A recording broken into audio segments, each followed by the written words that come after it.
I'm assuming you didn't just come to spend 3 minutes driving me to this. Jaya Radha Madhava Kunja Bihari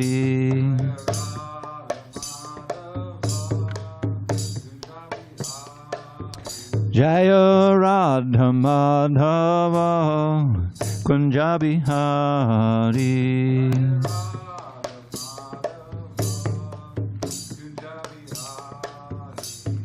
Gopi Jana Vallabha Girivardhari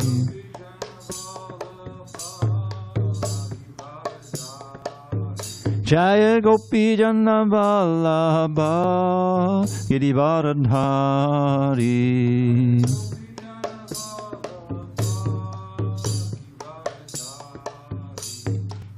Shodanandana Vajana Ranjana. Did you get it? Yashodanandana Vajana Ranjana Yamuna Tira Vanachari Yamuna Tira Vanachari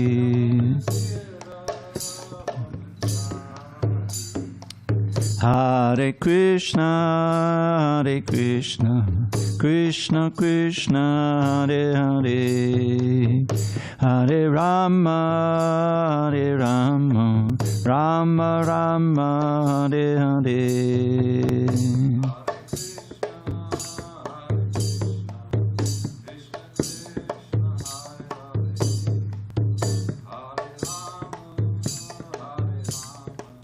Rama Rama Hare Krishna Krishna Krishna Hare Hare Hare Rama Rama Rama Hare Hare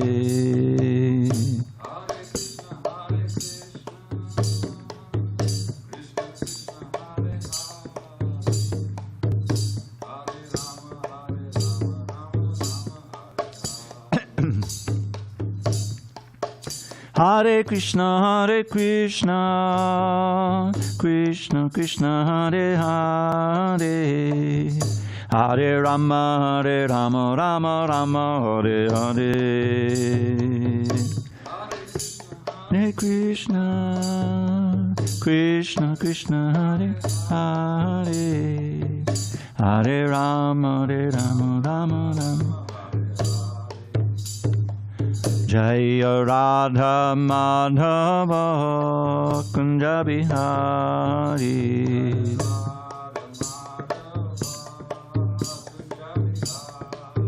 Jaya Radha Madhava Kunja Bihari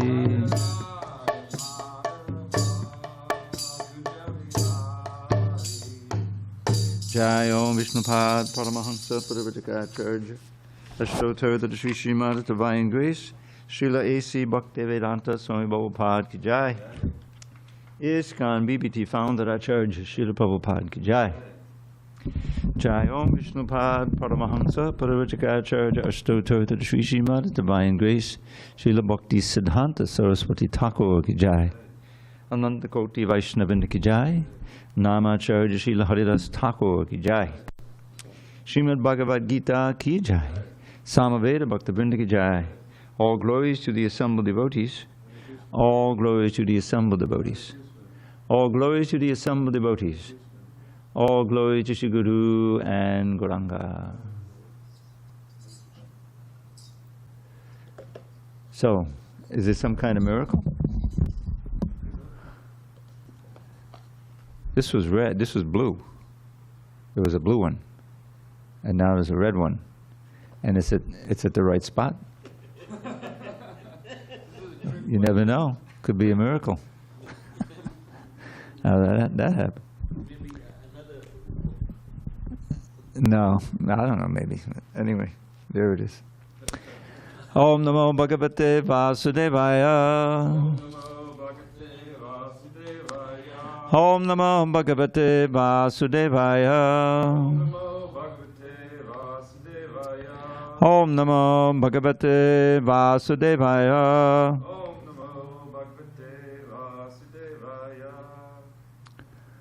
Okay.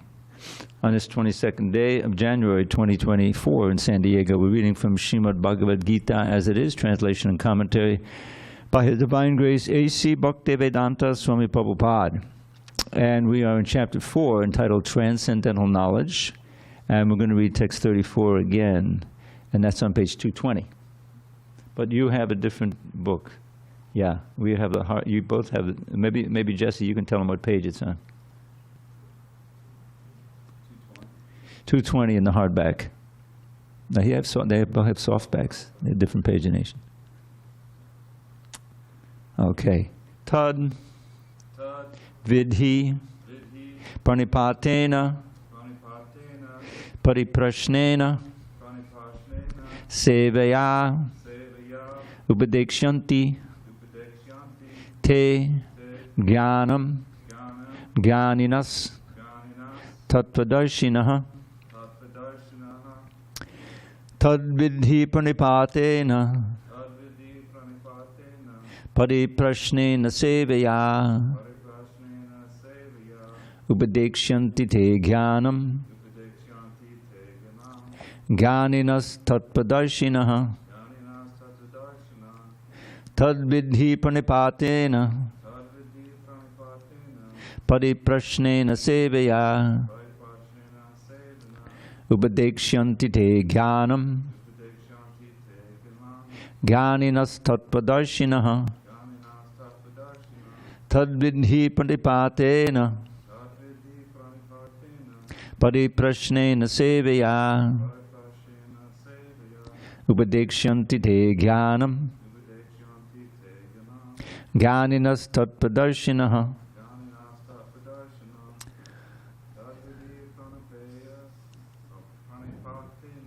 tadvidhi pranipatena pariprashnena sevaya upadekshanti te jnanam jnaninas tattvadarshinaha. Anyone else? No. Online, anyone? Tadvidhi pranipatena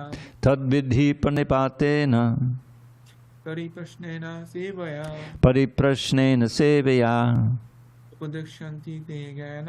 upadekshanti te jnanam jnaninas tattvadarshinaha.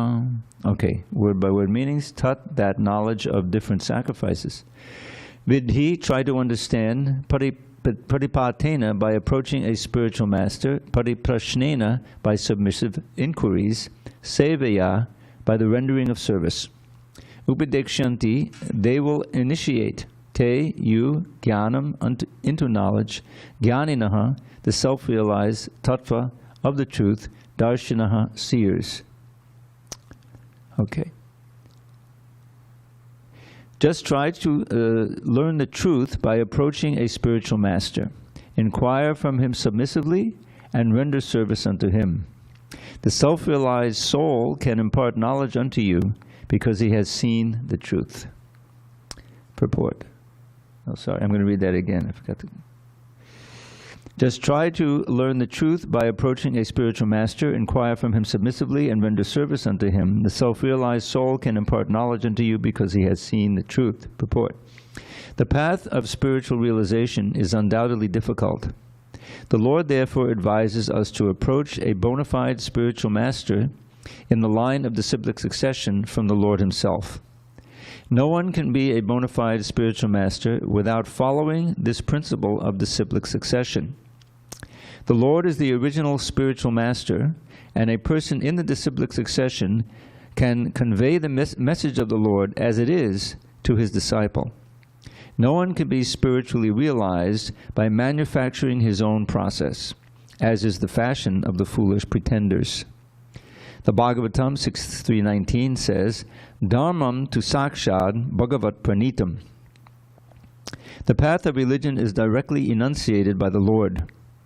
Therefore, mental speculation or dry arguments cannot help lead one to the right path. Nor by independent study of books of knowledge can one progress in spiritual life. One has to approach a bona fide spiritual master to receive the knowledge. Such a spiritual master should be accepted in full surrender, and one should serve the spiritual master like a menial servant without false prestige. Satisfaction of the self-realized spiritual master is the secret of advancement in spiritual life. Inquiries and submission constitute the proper combination for spiritual understanding. Unless there is submission and service, inquiries from the learned spiritual master will not be effective. One must be able to pass the test of the spiritual master, and when he sees the genuine desire of the disciple, he automatically blesses the disciple with genuine spiritual understanding. In this verse, both blind following and absurd inquiries are condemned. Not only should one hear submissively from the spiritual master, but one must also get a clear understanding from him in submission and service and inquiries. A bona fide spiritual master is by nature very kind toward the disciple. Therefore, when the student is submissive and is always ready to render service, the reciprocation of knowledge and inquiries becomes perfect. Om Jnana Timirandasya Jnanandana Shalakaya Chakshu Unmilitam Mena Tasmai Shri Gurave Namaha.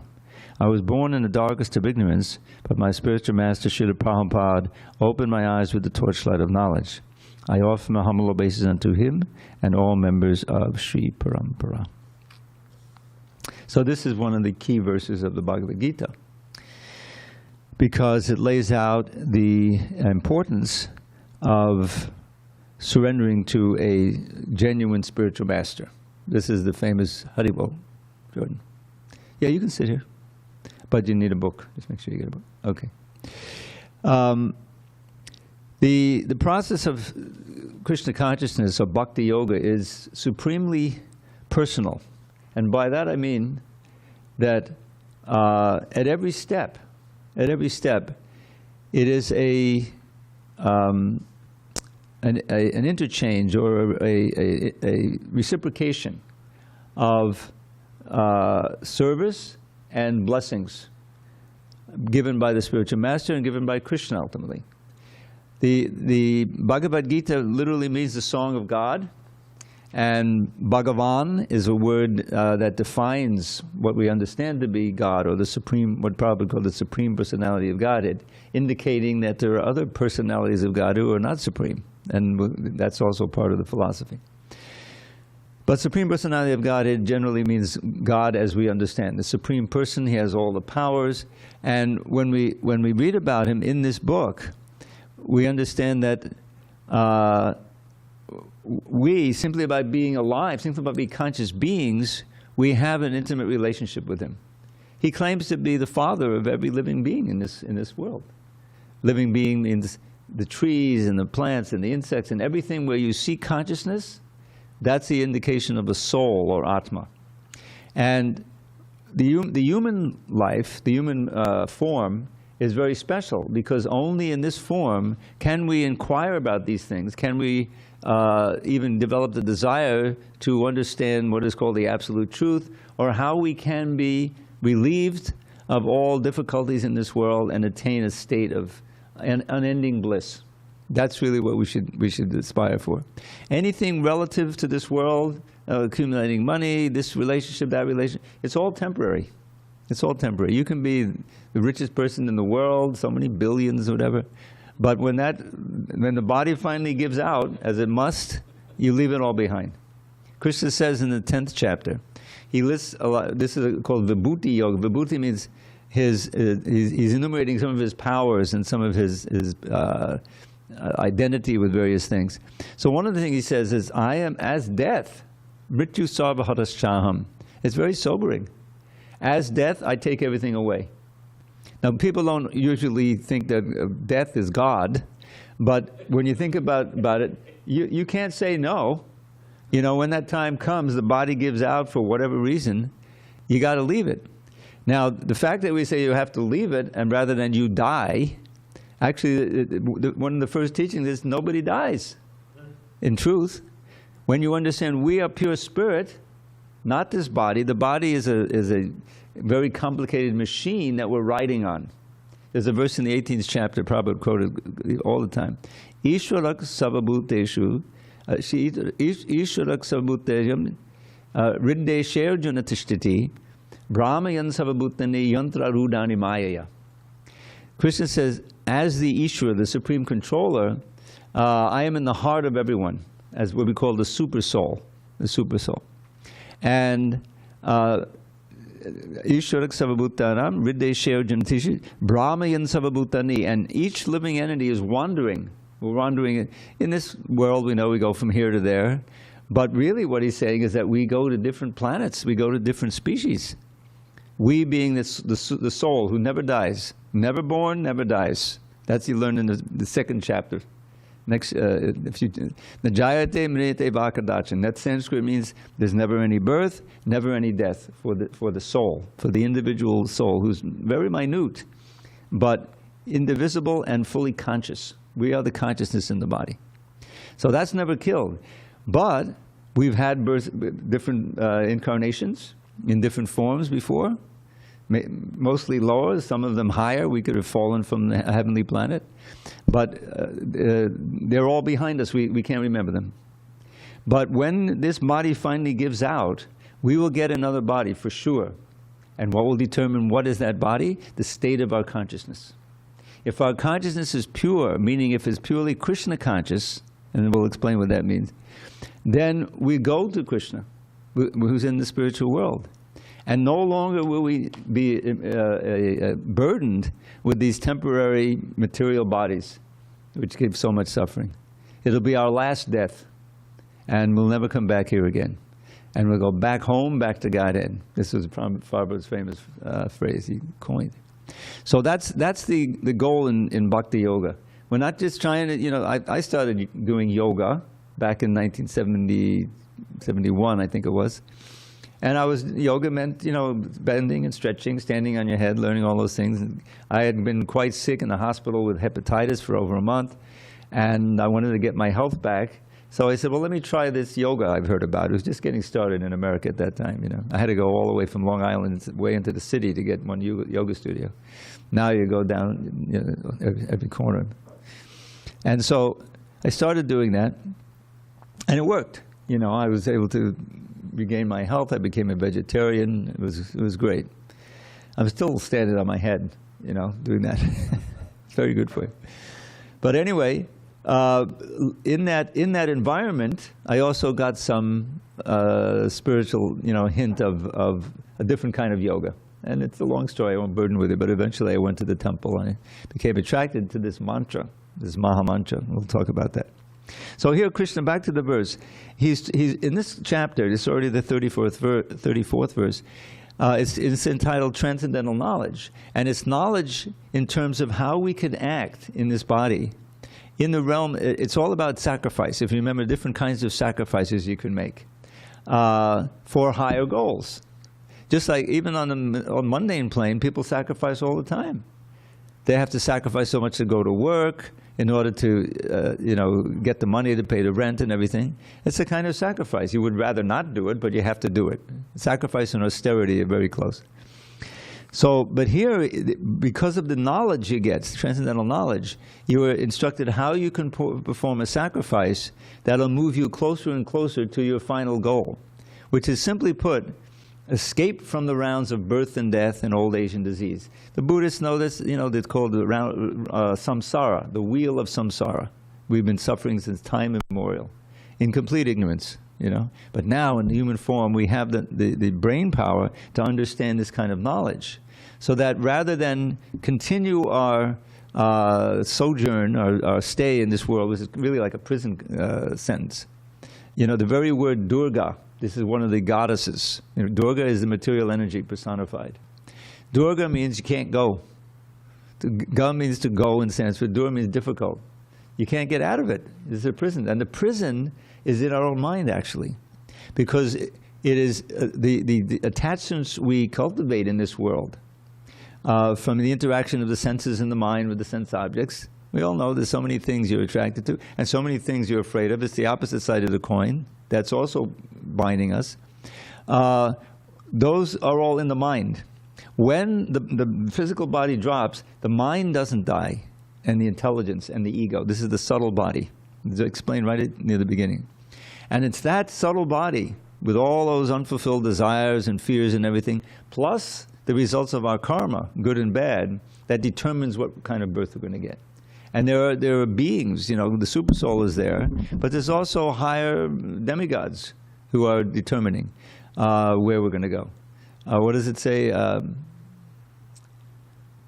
Anyway, there's a verse in the third canto that by higher supervision and due to our karma, we are put into a certain body, human body or subhuman body, according to our activity. There's this system of justice in the whole universe. So that's going on. So now Krishna begins this verse which says tad vidi, and right there in the word by words, the knowledge of different kinds of sacrifices. So we want to perform a sacrifice because you can perform sacrifices according to the Vedas. It's not that all the Vedas are teaching transcendental knowledge. Some are teaching knowledge of how to perform these sacrifices for the higher beings so that you get a better material situation. There is a heaven, there's different heavens actually. And in those heavens, you can enjoy sense gratification much nicer for a long, long time. You know, we would live for 100 years max, you know. And who wants to live for 100 years? Those last 10 years, you know, you're probably decrepit, you know. So that's this plane. But you can live for thousands and thousands of years on the higher planets with a better, you know, a body. And you can enjoy like anything. But it's still material. And at a certain time, your time is up. Your punya, punya is piety, pious credits that you get from performing these sacrifices and acts of charity and all these different things. That's in your bank account for punya, which you get cashed in your next lifetime or even this lifetime. But still, it's like any bank account. It's limited. In the heavenly planets, they're not performing any punya. They're spending it. It's just like you save, you know, for a year or 2 years, and finally, okay, I got it. I can have that dream vacation in Hawaii, you know, and you pay so much money to get on the plane, and then there's a hotel and all that. But you don't care, you know. You just got the credit card and you're enjoying like anything. But then, at a certain point, you know, you give the credit card. You say, "Oh, Mr. Smith, I'm sorry, this card is no good. Do you have another one?" And she says, "No." Okay, you got to go back to work. You got to come back down to earth. So that doesn't get you any closer to the final goal. So the sacrifice that to simply put, in this age, it's important to realize this is the Iron Age, this is Kali Yuga, we don't live that long. It's not that favorable for yoga practice. So Krishna has made it very easy for us, all centered on this mantra. There's something called Sankirtan. Kirtan means to chant or sing, and San means together. So and the word yajna is Sanskrit for sacrifice, so he's explaining the sacrifices. So we perform primarily the Sankirtan Yajna, which means we get together and we chant Hare Krishna. One person's the leader. We'll have a little sample at 8:15, and we'll have the deities. And then the other, you're hearing, and then you repeat, hearing and repeat. That's the Yajna. What's so difficult about that? You know, that's what are you sacrificing? Well, a little time. Maybe your voice gets a little hoarse sometimes. That happens. But basically, it's not much of a sacrifice, and it's very joyfully performed. We learn in the 9th chapter, Rajabidya Rajaguyam Pavitram Idamuttamam Pratyakshavagamantam Susukam Kartamabhyam, that this knowledge of Krishna consciousness is the king of education, and the most confidential knowledge, most purifying. Pratyakshavagamantam, you can directly experience right away the benefits very quickly. And is very joyfully performed. You know, some of these yoga practices, you know, the austerities, like these ascetics, because if you can really, stop the sense gratification and meditate a lot and overcome the demands of the body, then you can get powers. You can get yogic powers. You can read minds. You can go.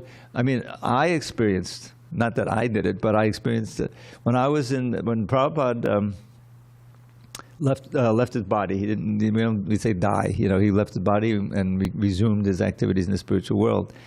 There was one of his very dear godbrothers who was also a disciple of Bhaktisiddhanta Saraswati. And he was very well known. God, I can't remember the names now.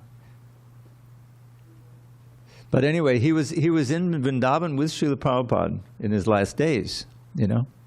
And I also happened to be there, not right after Prabhupada disappeared. I got there a day after, or 2 days later, and I participated in the ceremonies and everything. It was very, you know, we were all stunned, and it was a difficult time.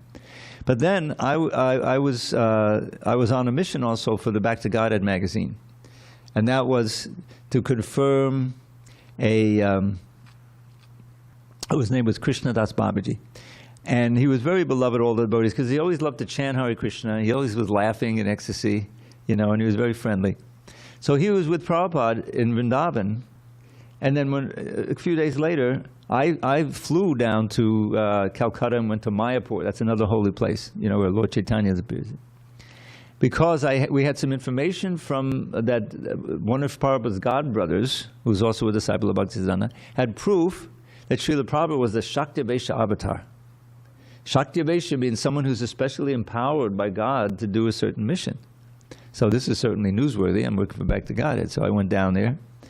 And eventually went across the river, the Ganges River there, and I saw the ashram of this devotee named Sridhar Dev Swami. And there was this Krishnadas Babaji. He was there. He opened the gate, you know, and he was always laughing. And so I was very arrogant kind of at that time. I was in the movement. I said, would you like to hear a nice shloka? So I said, yes. So I gave him one, I think, from the Krishna Karnamrita, you know, and he started laughing. He was famous for laughing, you know. So he told me, I haven't done it yet, I should start to memorize all of them. There's about 112 verses in the whole thing. They're all extraordinary. But how did he get there?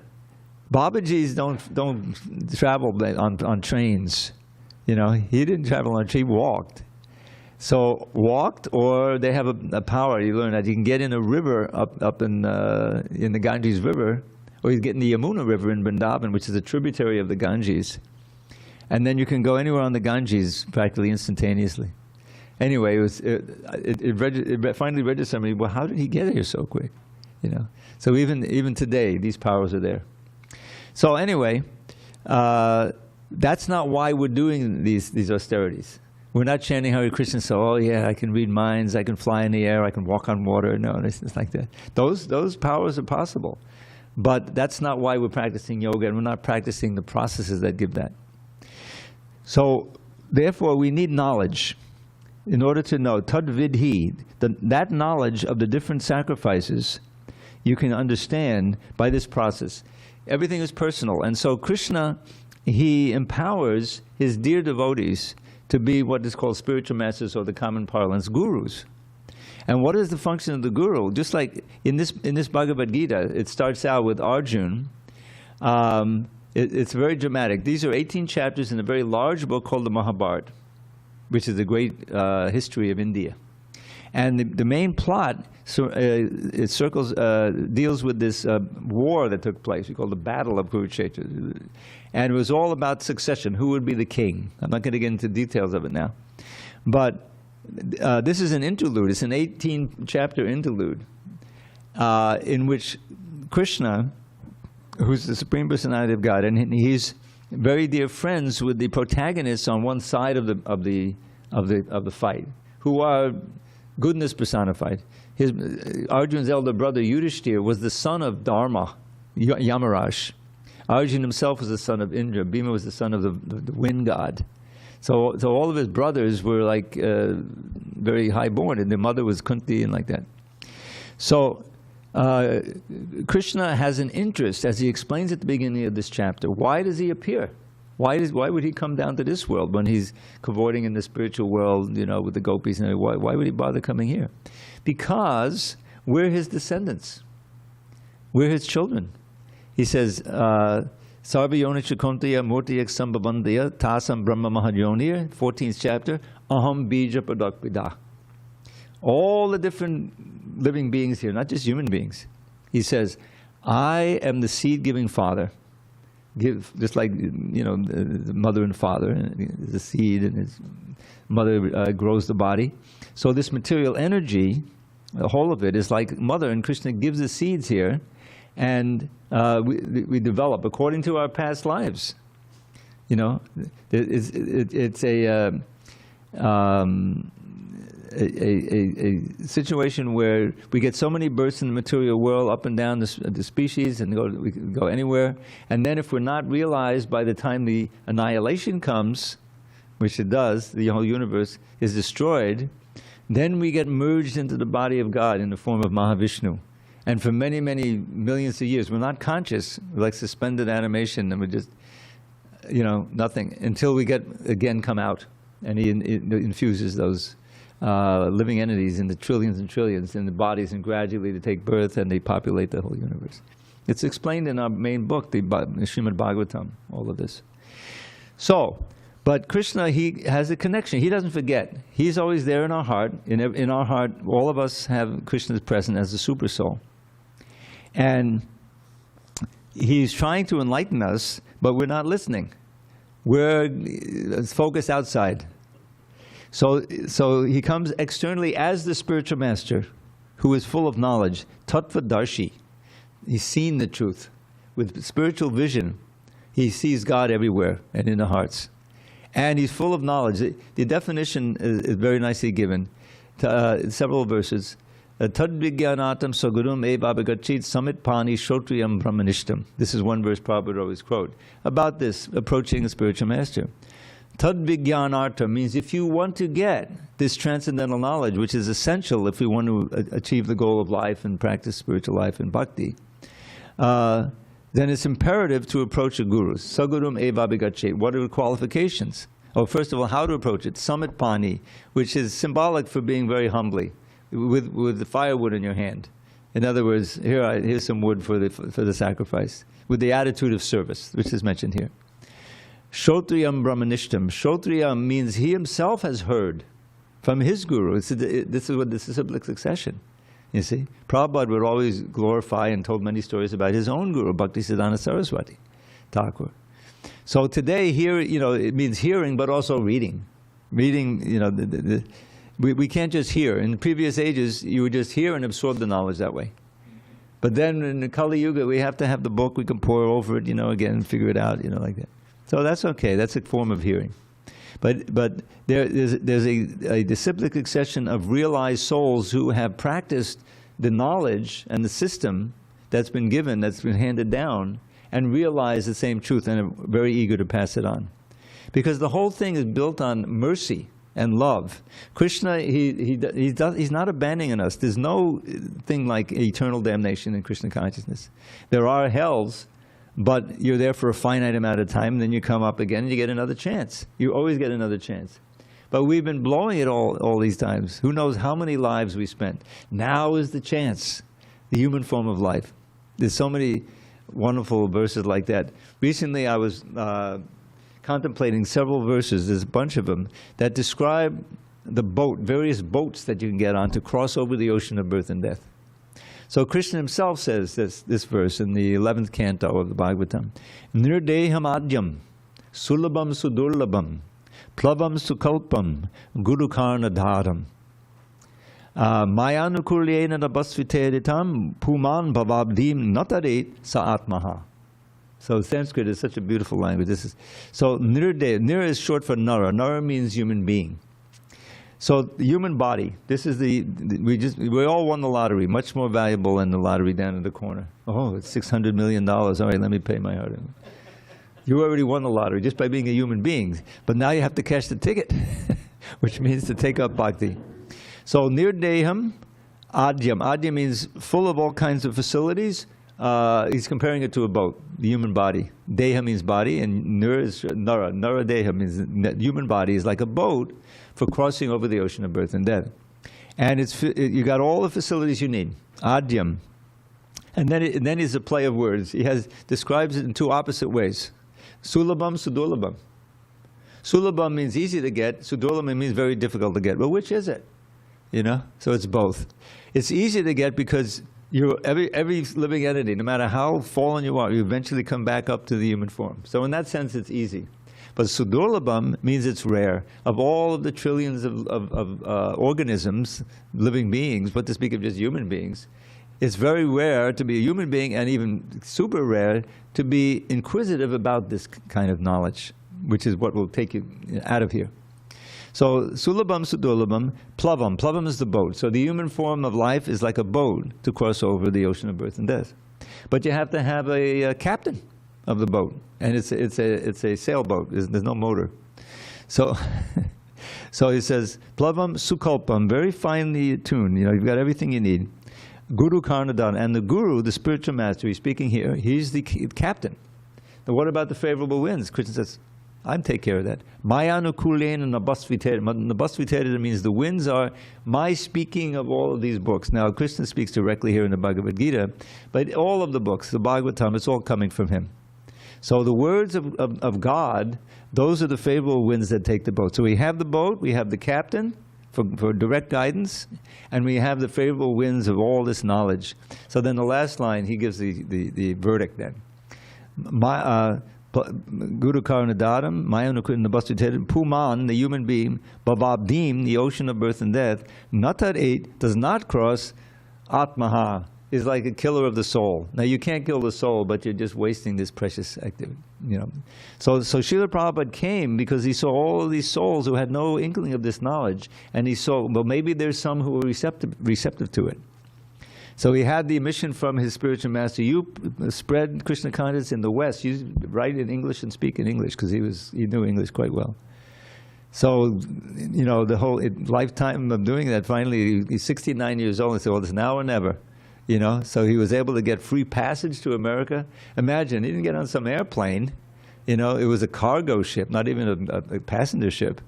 But he got free passage. He had like $10 in his, you know, in his, all he had. But he had cases of his books that he published, the first canto of Bhagavatam. And he had the faith, and he had Krishna with him. It's an incredible story. He had two heart attacks on the way. He'd never been on a boat like that, and you can imagine, you know, he got seasick and everything.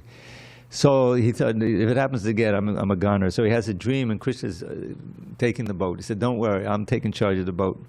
You know, and it was September of 1965. Now September to July, August, September is hurricane season in the Atlantic. He was in the Atlantic Ocean.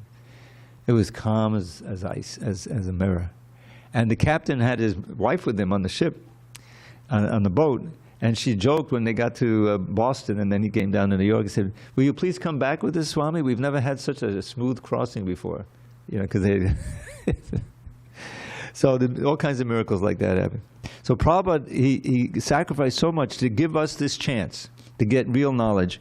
And Krishna is telling us, so get on that boat. You know, we have the opportunity. So what it takes is we find a person. Now, Srila Prabhupada there's different kinds of gurus. This is important to understand.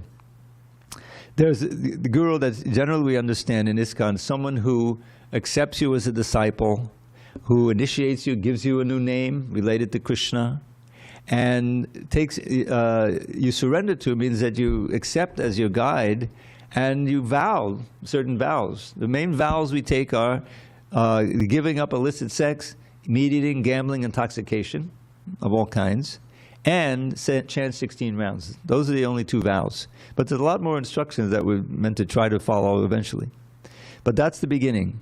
And if you're willing to do that and you trust that this person can really guide me across the ocean of birth and death, then it's an essential step. It's an essential step to really progress. So he's saying, now here's the formula. Sevaya, there has to be the willingness to serve. Now the first and most important service is to hear. To hear. And that means, and the different kinds of guru. So there's the Diksha guru, the one who accepts you as a disciple and agrees to guide you in your spiritual life. And on a deeper level also takes some of your karma, you know, and helps you in that way. And basically is the guide and in this ocean. But there's also the Shiksha guru. Guru means, in this broader term, a teacher. And Shiksha means someone who instructs. Doesn't do all of the everything, but he's representing the same knowledge. Generally he's more accessible because the guru may be traveling all over the world. You don't have immediate access. Because nowadays he may give a lecture in Bombay and I'm sitting here, but I can hear it because of the internet. That's another thing. But still, there are so many people, giving classes and so forth. They're also gurus. If they're giving the knowledge and accurately, truthfully, and they're following. This is the principle of acharya. This is also another principle. The guru is meant to be an acharya. Now the word acharya comes from the Sanskrit word acharya, which means behavior.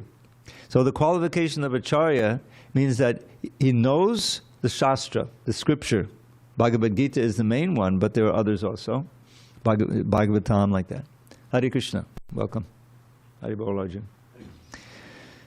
So he knows the shastra, lives by it, and teaches it. Those three qualifications. Someone who knows and lives but doesn't teach, that's okay, but it's not as complete a service for Krishna. He's anxious that this knowledge be propagated and that more people come into the fold, so that we'll go back to Godhead and rejoin Him in the spiritual world. Because there's this unbreakable relation we have with Krishna, with God. We can't break it, and we're intrinsically part and parcel of Krishna. We're on page 220. It's a key verse about accepting a spiritual master. So, upadekshanti te jnanam. If you follow this formula of surrender, pranipatena, and seva, service, and questions, then he'll instruct you. Upadekshanti te jnanam, in that knowledge of all these sacrifices and everything having to do with bhakti. Because jnaninas tattvadarshani, he is knowledgeable, self-realized, and he's seen. He's actually seen Krishna with transcendental eyes, seeing anything, directly experienced. That's what you look for. So this is a key verse if we want to progress in devotional service, that kind of commitment. It's just like if you want to really, become a doctor, you have to go to the school where the teachers are, and you have to accept the courses and get the books and knowledge and go through everything and meet the requirements, and then you can get your certificate in practice medicine. So the same thing is there in spiritual life. We need to find that, and it's not so easy. Before Prabhupada came, there were so many teachers who were saying the yogis and so forth, but there was a personal motive, that, I can sell this mantra, these Westerners don't, there's so many interests, because in the 60s there was an opening to the East. I remember my first contact with India was through music, through Ravi Shankar. Yeah, classical music. I remember Ravi Shankar with that sitar and alaraka. Did you know the name? the tabla. Yeah. Well, you're about 40 years younger than me, so I don't know. I guess he's still popular. Recordings. So, but it opened up an interest, and some of it was coming from the Beatles, from George Harrison and that's like that. But whatever source it was, there was an opening to the East, the 60s. An experimentation. I've seen God on a drug, so it was just happening. So in that ferment, Prabhupada came. Krishna brought Prabhupada to America just at the right time, so that he would be there before the whole thing turned.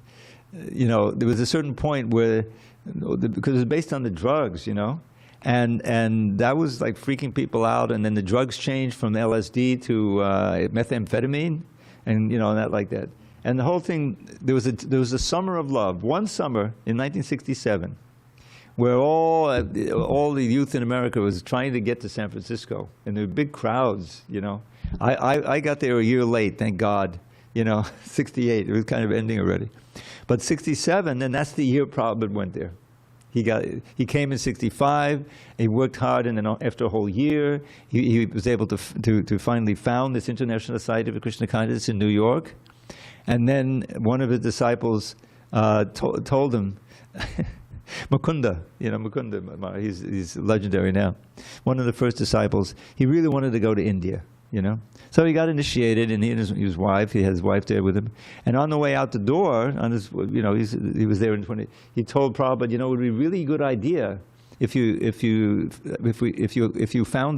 started a temple in San Francisco, because that was really the center of the whole hippie thing, So and then he was on, so Prabhupada said, wait, would you please start that center?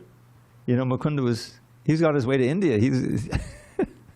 But he got that request from Prabhupada, and so he stopped on the way, and he met with Shyama Sundar and Malati. They weren't initiated yet, but they were friends. So all four of them went together, and Shyama Sundar was really, good at organizing everything, and he organized this mantra rock dance. There were all of these groups, famous groups. So he knew some of them, and he was able to organize it, and invited Prabhupada, and he came. So then you had these famous groups, and everybody wanted to go to that concert. Prabhupada, and it was a tremendous success for popularizing Hare Krishna in San Francisco at that time.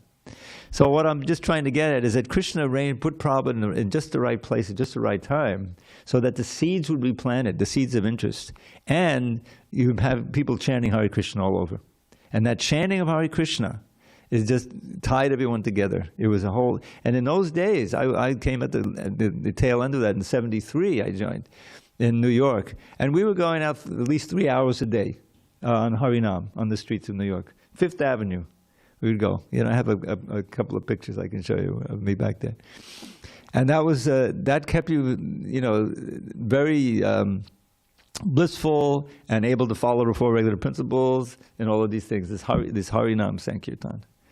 So that's it started. And this book was printed as it is here. It came out in '72. This was a real struggle to get this book out, because there was nobody knew Sanskrit. He hadn't trained anyone up yet, so he's dependent. So, but it's a wonderful, this Bhagavad Gita, and we're still, just to let you know, my service, I'm working on this Bhagavad Gita today.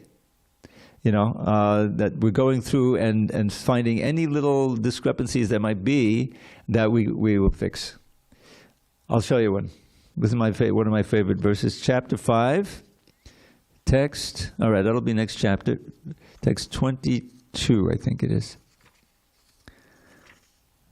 Yeah, that's it, 522. And this is a verse where Krishna is describing that what we call sense gratification, the contact of the senses with the sense objects, that pleasure brings misery. Do you see that, page 249? And you have it in a different page in the softback. But 522, you'll see in the gutter at the top, you'll see your verses. So it's yehi sangsparjita boga dukkha yonai evate ajantamanta konteya nateshu ramate buddha. Now, the translation as it reads here has been revised. An intelligent person does not take part in the sources of misery, which are due to contact with the material senses. O son of Kunti, such pleasures. Now, immediately, if you read that for the first time, don't you have to scratch your head? I thought he was just talking about sources of misery. What's he talking about pleasures now? What is that going on?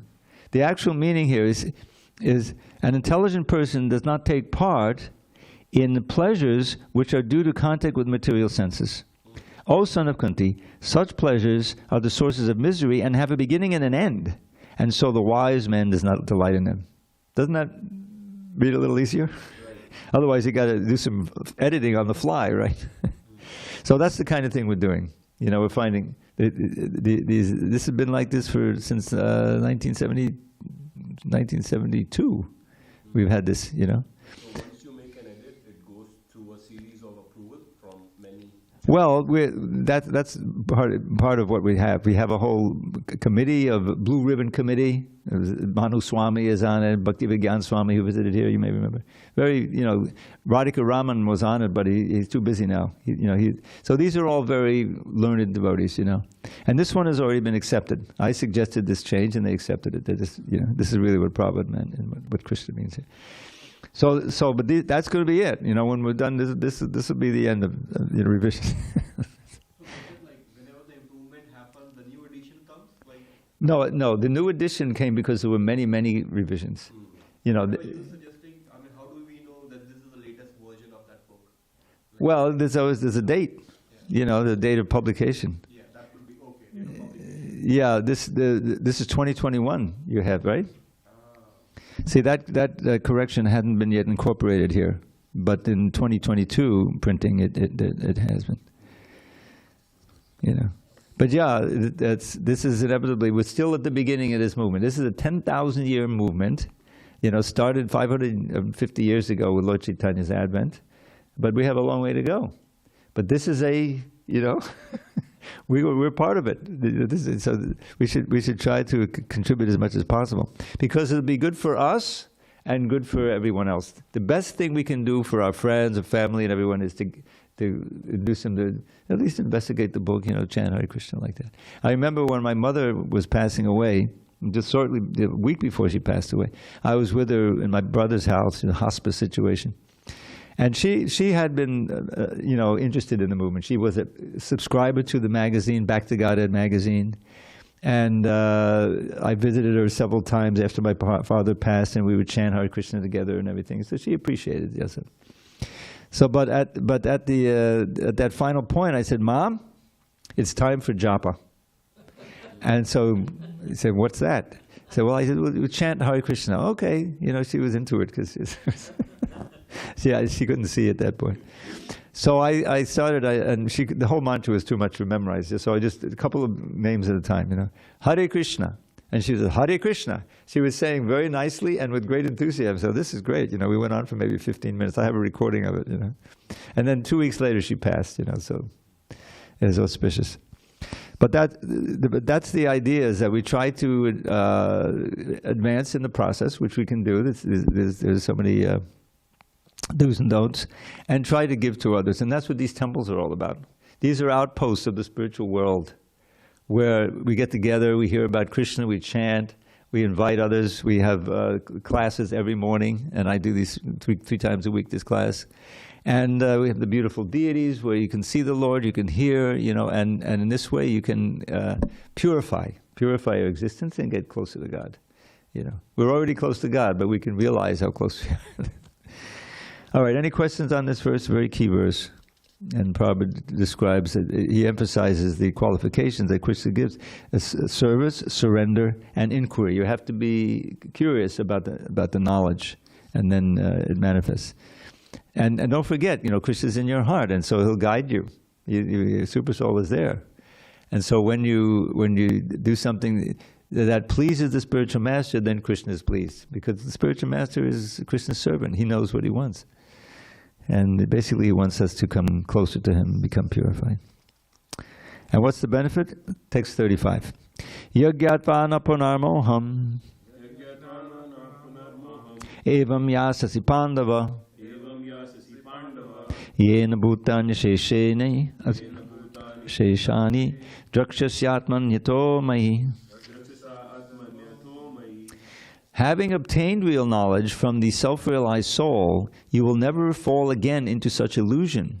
For by this knowledge you will see that all living beings are but part of the Supreme, or in other words, that they are mine. Okay, I'll read this purport. The result of receiving knowledge from a self-realized soul, or one who knows things as they are, is learning that all living beings are parts and parcels of the Supreme Personality of Godhead, Lord Sri Krishna. The sense of an existence separate from Krishna is called Maya. Ma, not, ya, this. Some think that we have nothing to do with Krishna, that Krishna is only a great historical personality, and that the Absolute is the impersonal Brahman. Factually, as it is stated in the Bhagavad Gita, this impersonal Brahman is the personal effulgence of Krishna. Krishna, as the Supreme Personality of Godhead, is the cause of everything. In the Brahma Samhita, it is clearly stated that Krishna is the Supreme Personality of Godhead, the cause of all causes. Sarva Karana Karanam. Even the millions of incarnations are only his different expansions. Similarly, the living entities are also expansions of Krishna. The Mayavadi philosophers wrongly think that Krishna loses his own separate existence in his many expansions. This thought is material in nature. We have experienced in the material world that a thing, when fragmentally distributed, loses its own original identity. But the Mayavadi philosophers fail to understand that absolute means that 1 + 1 = 1 is equal to 1, and that 1 - 1 is also equal to 1. This is the case in the absolute world. So that Om Purnamadak Purnamidam at the beginning of Ishopanishad. For want of sufficient knowledge in the absolute science, we are now covered with illusion, and therefore we think that we are separate from Krishna. Although we are separated parts of Krishna, we are nevertheless not different from him. The bodily difference of the living entities is Maya, or not actual fact. we are all meant to satisfy Krishna. By Maya alone, Arjuna thought that the temporary bodily relationship with his kinsman was more important than his eternal spiritual relationship with Krishna. The whole teaching of the Gita is targeted toward this end, that a living being, as Krishna's eternal servitor, cannot be separated from Krishna, and his sense of being and identity apart from Krishna is called Maya. The living entities, as separate parts and parcels of the Supreme, have a purpose to fulfill. Having forgotten that purpose, since time immemorial, they are situated in different bodies as men, animals, demigods, etc. Such bodily differences arise from forgetfulness of the transcendental service of the Lord. But when one is engaged in transcendental service through Krishna consciousness, one becomes at once liberated from this illusion. One can acquire such pure knowledge only from the bona fide spiritual master, and thereby avoid the delusion that the living entity is equal to Krishna. Perfect knowledge is that the Supreme Soul, Krishna, is the supreme shelter for all living entities. And giving up such shelter, the living entities are deluded by the material energy, imagining themselves to have a separate identity. Thus, under different standards of material identity, they become forgetful of Krishna. When, however, such deluded living entities become situated in Krishna consciousness, it is to be understood that they are on the path of liberation, as confirmed in the Bhagavatam 2.10.6, Muktir hitpanyata rupam swarupena vivastati. Liberation means to be situated in one's constitutional position as an eternal servitor of Krishna, Krishna consciousness. So I'm afraid we can't explore that. I think we'll start there tomorrow. But we have to adjourn, and we're going to have a nice kirtan now, which you're all invited to. And then, prasadam. What more do you need? All glories to Srila Prabhupada. Haribo. And thank you for coming. I thought we would have only 2 or 3 tonight with the rain, but luckily it stopped. This morning was, whoa, it was really. Yeah, I got a notice on my phone, watch out, it's flooding. Check my car if it's all right. Yeah.